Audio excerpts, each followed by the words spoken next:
Salut à tous et bienvenue dans cette vidéo, et oui je fais une vidéo sur le Umi Iron après ce que j'ai dit, c'est-à-dire que je ne ferai pas de vidéo dessus, y compris deux autres téléphones. Pour quelle raison? Eh bien parce que ce téléphone est officiellement passé de pourri affligeant à pourri rigolo, parce que j'ai continué à l'utiliser, je ne sais pas pourquoi j'ai fait ça, mais j'ai bien fait parce que très franchement là j'ai halluciné face à certains problèmes sur ce téléphone qui sont juste n'importe quoi. Alors je vais d'ailleurs commencer par résumer les problèmes que j'ai déjà annoncés donc dans une autre vidéo.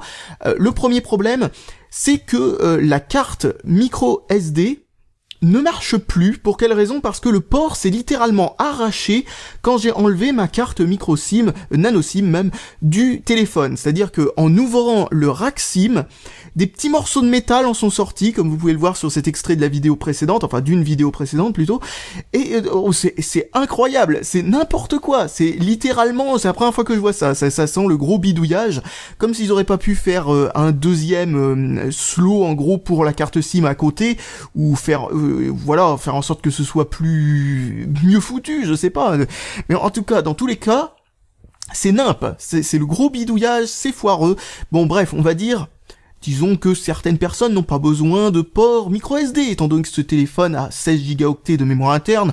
Certains téléphones sont trouvables sans slow micro SD avec une telle quantité de mémoire.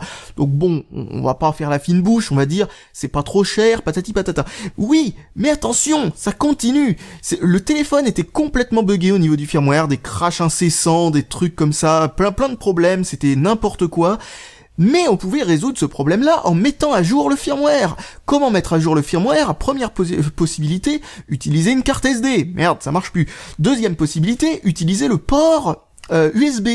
Problème, le port USB lui aussi a un bug, c'est que le port USB ne fonctionne pas. Alors il fonctionne parfaitement bien si on le branche au chargeur, ça recharge, il fonctionne parfaitement bien si on utilise un câble OTG, le câble OTG c'est un truc qu'on branche dessus pour pouvoir mettre ensuite une clé USB par exemple à l'autre bout du câble, hop, on branche ça et on peut lire la clé USB à partir du téléphone. Donc et ça fonctionne parfaitement bien, prouvant que toutes les broches de l'USB là-dedans sont bien connectées, c'est pas un problème de soudure. En réalité c'était un problème de firmware lui avec, mais comment mettre à jour le firmware si on n'a ni port micro SD ni port USB? Et donc comment faire? Bah il a fallu beaucoup de persévérance. J'ai fini par réussir à mettre à jour le firmware là-dedans.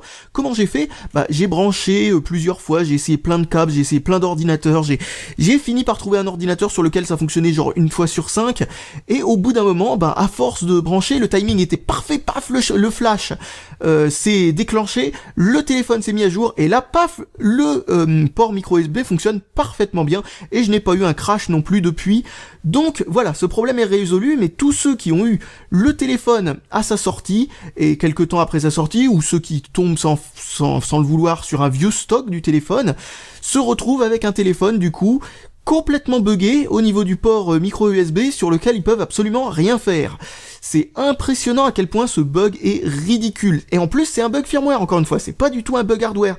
C'est un bug firmware. Vous mettez ce firmware-là sur n'importe quel téléphone de ce type-là, enfin n'importe quel Umi Iron, et vous vous retrouvez avec le port USB qui ne marche pas. C'est génial, c'est bien vu, ça sent le téléphone bien testé. Tout ça mis bout à bout permet déjà de jauger un petit peu du sérieux de cette machine, ainsi que du constructeur qui l'a fait. Alors un truc à savoir par contre, c'est que le constructeur de ce téléphone n'est pas le même constructeur que les autres Umi. La plupart des Umi, si ce n'est pas tous sauf celui-là, sont faits par TCL. Vous savez, c'est une entreprise qui fait des téléphones notamment pour Alcatel One Touch, et qui ont leur propre marque de téléphone d'ailleurs sur le même nom, TCL. Et donc ce téléphone-là a été fait par le deuxième grand constructeur de téléphone no-name, et celui qui fait vraiment de la merde, Alps. Alors je pense pas que ça ait de rapport avec le Alps que l'on connaît, celui qui faisait des claviers à une époque, mais non, je pense que ça a rien à voir avec ce Alps-là. Donc ce constructeur-là fait des téléphones d'une médiocrité immonde, il fait des téléphones de presque toutes les autres marques d'ailleurs, de presque toutes les marques tout court d'ailleurs, et ce sont ceux qui sont aussi responsables de ces fameux téléphones, vous savez, complètement no-name, c'est-à-dire et complètement illégaux, comme les grosses copies d'iPhone, etc. Elles sont tous faits, et de n'importe quel autre téléphone d'ailleurs, sont tous faits par Alps. Donc c'est d'ailleurs pour ça que je pense que ce n'est pas le Alps qu'on connaît, parce que le Alps en question est une entreprise japonaise qui est a priori respectable, ou alors ils sont tombés bien bas depuis. Mais voilà, donc ce Alps en question, je ne sais pas du tout ce que c'est, mais en tout cas, ils nous font des téléphones d'une médiocrité, tombent en panne globalement entre 2 et 3 mois après l'achat du téléphone. Bref, c'est une calamité, ça fonctionne bien au départ. En fait, ces téléphones, ils sont faits uniquement pour le premier, comment on appelle ça, le premier aperçu, non, comment on dit ça, la première impression, voilà. Pour la première impression, vous ouvrez le téléphone, vous le démarrez, ça fonctionne bien, etc., etc. Mais bien sûr, ça ne va pas plus loin que ça. La première impression est bonne, le reste, ça marche pas, ça tient pas à long terme. Et au bout d'un petit moment, vous vous retrouvez avec un téléphone qui est encore pire qu'un téléphone qui certes n'est pas très bon, mais qu'on a acheté chez nous au même prix, et parfois maintenant, depuis au moins 1 an, on trouve au même prix que les téléphones chinois des téléphones qui globalement se valent, à part quelques petits détails comme par exemple taille de l'écran, ce genre de truc, qui au final n'a pas beaucoup de... enfin ne fait pas beaucoup d'impact à côté du fait de devoir racheter un téléphone tous les 3 mois parce que le téléphone est tellement mauvais qu'il tombe en poudre. Alors comment je sais qu'il a été fabriqué par Alps? Alors bon, c'est très simple, hein. Je sais pas pourquoi j'essaye... Non, parlons d'autre chose avant, parlons des accessoires. J'ai essayé d'allumer par là, vous allez voir que qu'il y a une raison derrière tout ça. Donc regardons ça. Là-dedans, nous avons les accessoires. Bon, c'est la boîte habituelle que Umi utilise, hein, qu'ils ont un petit peu repompé à Oppo et à OnePlus, qui sont la même marque de toute façon. Donc nous avons un câble correct mais sans plus, un câble OTG correct mais sans plus, et un bloc d'alimentation. Alors le bloc d'alimentation que j'ai mis dedans, en fait, c'est celui du Umi Hammer, mais vous allez comprendre pourquoi. C'est parce que le bloc d'alimentation qu'il y a là-dedans, c'est exactement le même que le bloc d'alimentation du Umi Hammer, mais en un peu plus long. Donc a priori dedans, ça doit pas être exactement identique, parce que au moins il a le mérite de pouvoir recharger le téléphone, ça c'est déjà bien, mais je ne lui ferai pas confiance une seule seconde quand je vois qu'il a exactement la même apparence et qu'il vient donc très certainement de la même usine que ce chargeur-là. Et si vous vous rappelez de ce chargeur-là, je vais montrer ça dans la vidéo du Umi Hammer S. Je vais pas réussir à l'ouvrir encore. Donc bref, allons-y, tac tac tac, pouf, voilà. Donc regardons à quoi ça ressemble. C'est juste n'importe quoi. Donc vous voyez qu'ici vous avez un bout de métal qui dépasse, ici... nous avons quelques puces, etc. Bon, ça paraît normal, hein, bien entendu. Vous regardez derrière, vous avez aussi des composants qui paraissent logiques dans ce genre d'application, on va dire. Sauf que, regardons d'un peu plus près, et j'ai beau chercher, je ne vois pas d'optocoupleur. Si vous savez pas ce que c'est qu'un optocoupleur, en fait, c'est une sorte de puce qui permet de faire en sorte que, en fait, pour faire fonctionner ce genre de petites alimentations, il y a besoin du, comment dire, c'est bon, c'est très simplifié, c'est pas une alimentation comme il y a dans les PC ou des trucs comme ça, mais ça fonctionne à peu près sur la même base, on va dire. Eh bien, ce genre d'alimentation ont habituellement besoin d'une communication entre la partie 220 volts et la partie 5 volts de l'autre côté.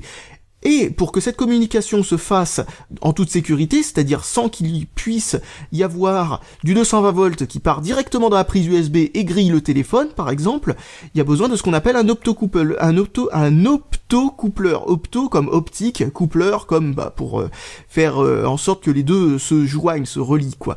Et donc, un optocoupleur, le principe, c'est que au lieu d'avoir l'électricité qui est directement relié d'un côté à l'autre, ça fonctionne avec un petit système optique. Vous avez d'un côté un capteur optique, de l'autre côté une petite LED, et en gros pour ouvrir les vannes ou fermer les vannes, c'est juste une LED qui commande un capteur optique qui lui va de son côté commander l'ouverture et la fermeture du circuit.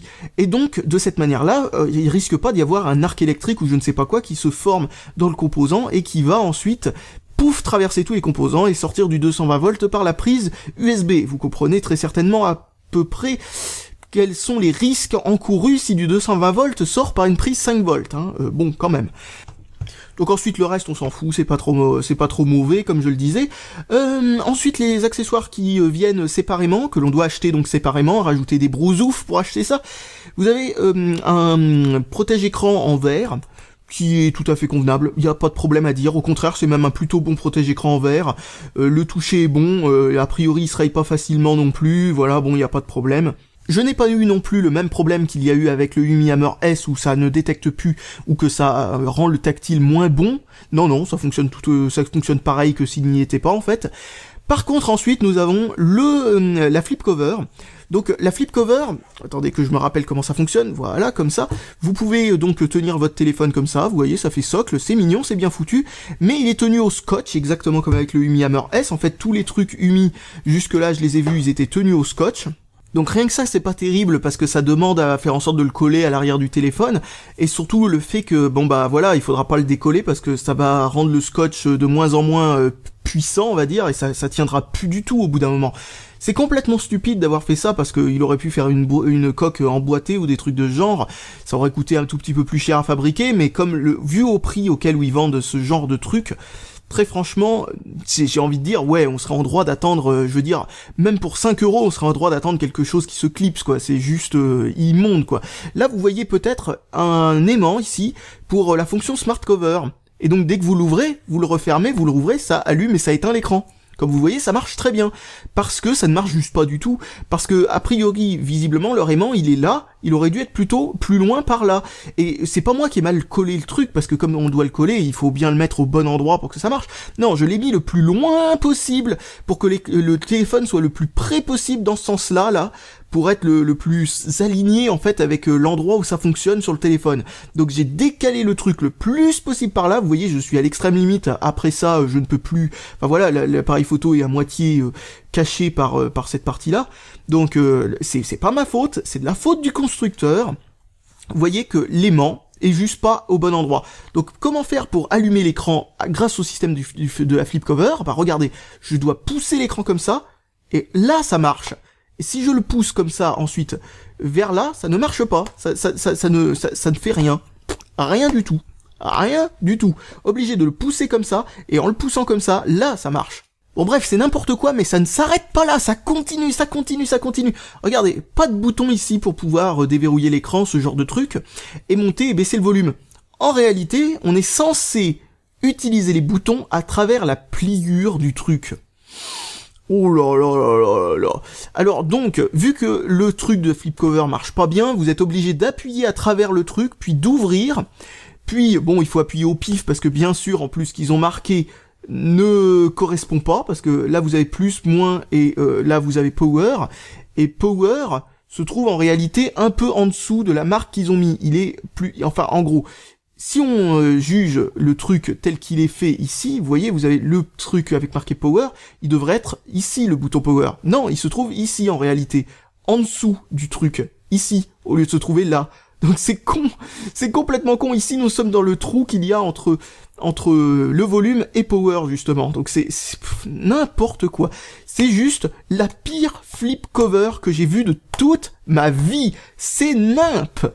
Ensuite, je vous remontre à nouveau toutes mes notes que j'avais montrées déjà dans une autre vidéo, donc j'en ai fait un tout petit peu plus, j'ai dû très certainement corriger quelques trucs ou modifier quelque chose. Donc bref, dans ces notes, vous verrez qu'il y a énormément de trucs positifs d'ailleurs. Et c'est ça le problème, c'est que ce téléphone n'est pas si négatif que ça, mais il y a des problèmes qui sont juste tellement gros, tellement comment dire, ils sont tellement provalent, non, c'est pas ça le mot, je sais pas. Enfin bon, bref, ils sont tellement gros, quoi, que on ne peut rien dire de positif sur ce téléphone, malheureusement. Donc un des trucs marrants, c'est les boutons qui font un petit bruit de maracas. Bon, c'est pas un problème grave, celui-là, là, on rentre dans l'anecdotique. Mais par contre, il y a un autre problème que j'avais pas du tout remarqué au départ, qui lui est loin d'être anecdotique, c'est que le son avec la prise casque est moisi. Il est juste tout pourri. Et si je dis ça, c'est pas juste pour vous dire que le son, bon voilà, la qualité, il manque un tout petit peu de basse, des trucs comme ça. Non, ça ne s'arrête pas là. Le son est pas terrible, ça c'est clair. Par rapport à beaucoup d'autres téléphones, quasiment l'intégralité des téléphones que j'ai pu avoir.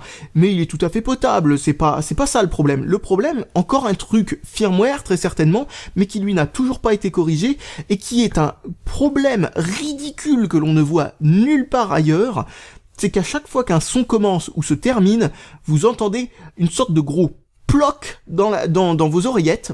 C'est horrible. Ça fait un gros bruit, quoi. Hein. C'est pas un petit bruit, c'est vraiment ça. Parce que, bon, ça arrive, il y a beaucoup de machines où quand vous commencez, par exemple, une vidéo sur YouTube, vous entendez la prise jack s'allumer, en fait, dans un sens. Et vous entendez un tout petit bruit. C'est rien du tout. C'est juste un tout petit bruit de rien du tout. Là, c'est un énorme bruit. C'est une sorte de gros ploc, une sorte de gros plip, une sorte de gros bruit à la con qui sort par ce truc-là. Et le pire aussi, c'est que avec certains logiciels ou même avec le truc qui est fourni d'origine, j'ai pas testé, mais il me semble avoir vu ça dans le forum. Avec le truc, le lecteur de musique qui est donc fourni d'origine, à chaque fois qu'on passe d'un MP3 à un autre, si on s'en sert comme lecteur de musique, eh bien à chaque fois ça éteint la prise jack et ça la rallume. Donc on se prend un ploc à chaque fois qu'on passe d'une chanson à l'autre. Quand vous êtes, c'est très désagréable comme truc. Bon, je n'ai pas vérifié pour cette partie-là. Là, je fais juste confiance à ce que j'ai lu sur le forum officiel d'UMI, qui a été confirmé par des millions, je plaisante, par, disons, les autres acheteurs de ce téléphone qui ont pris le temps de se connecter, surtout de s'inscrire au forum d'UMI, le forum officiel, hein, pour info. Donc, bref, ce téléphone a plein de problèmes, et tous ces problèmes-là, le problème de la carte SIM, le problème du port USB, le problème de la prise jack, tous ces trucs-là ne sont pas du tout des problèmes de construction, genre je suis tombé sur une mauvaise série ou des trucs comme ça. Non, c'est des problèmes de série entière. Certes, certains ont été corrigés par le firmware, comme par exemple la prise USB, il va bien fallu qu'il fasse ça, enfin qu'il le fasse. Mais les autres problèmes sont juste des problèmes que l'on trouve sur n'importe quel autre téléphone de ce type-là. Si vous avez pas de chance, vous arrachez le port micro SD du téléphone en enlevant votre nano SIM. C'est con, mais malheureusement, c'est fréquent. C'est relativement fréquent, et voilà, bon bref. Bon, je pense qu'il n'y a plus rien de spécial à dire sur ce téléphone, vous l'avez pas vu longtemps allumé. Le truc à dire en termes de firmware, c'est que c'est juste un firmware Android stock classique, tout à fait convenable, qui fonctionne convenablement, hein, comme je le disais, il y a pas de problème, c'est pas buggé, c'est pas il y a pas de freeze, etc. Une fois mis à jour, c'est pas buggé, parce que au départ c'était complètement buggé. Maintenant ça fonctionne convenablement. Il reste encore des bugs, comme je le disais, dans la partie gestion du hardware, mais pour ce qui est d'Android lui-même, si on accepte le fait de son intégration dans le téléphone, c'est juste Android 5.1 comme on trouve sur n'importe quel autre téléphone utilisant le même processeur, le MT6753 ou le MT6735. C'est la même stabilité, c'est exactement la même chose. Ah oui, je viens de me rappeler que j'ai oublié de vous montrer parce que j'ai été distrait par les accessoires absolument putrides qui viennent avec ce téléphone. Donc, ce que je voulais dire, c'est comment je sais que ce téléphone a été fait par Alps. Alors, je vais dans à propos du téléphone, et regardez, on descend un petit peu, et là, vous avez tout simplement Alps qui est écrit comme ça. Alors, ça s'écrit comme ça, hein, tout bêtement. Et vous verrez ça dans plein d'autres téléphones qui ont été faits par Alps. Alors, des fois, c'est pas écrit. Des fois, c'est écrit dans une autre catégorie que celle-là. Mais, en tout cas, du moment que vous voyez Alps ici, c'est que le téléphone a été fait par Alps. Vous pouvez aussi, si vous voulez, si c'est pas marqué dans à propos du téléphone, vérifier si ça ne serait pas, par exemple, dans slash ici, vous allez dans système, build.propre, pas monsieur propre, .propre, vous cliquez sur éditeur de texte ici avec ES File Explorer ou un autre système, un autre truc qui permet comme ça de lire les fichiers système. Donc vous descendez, vous regardez un peu partout et vous finirez par trouver Alps quelque chose, comme ici par exemple. S'il y a marqué Alps, c'est fait par Alps, c'est tout aussi bête que ça. Après, je tiens à préciser que Alps n'est peut-être pas forcément une mauvaise entreprise, hein, j'en ai absolument aucune certitude. Ce que je sais en tout cas, c'est que j'ai vu beaucoup de produits faits par cette entreprise qui étaient absolument nul à chier. Et bon, je sais aussi que j'en ai vu quelques rares qui étaient correctement fabriqués, comme notamment les téléphones de chez Oppo.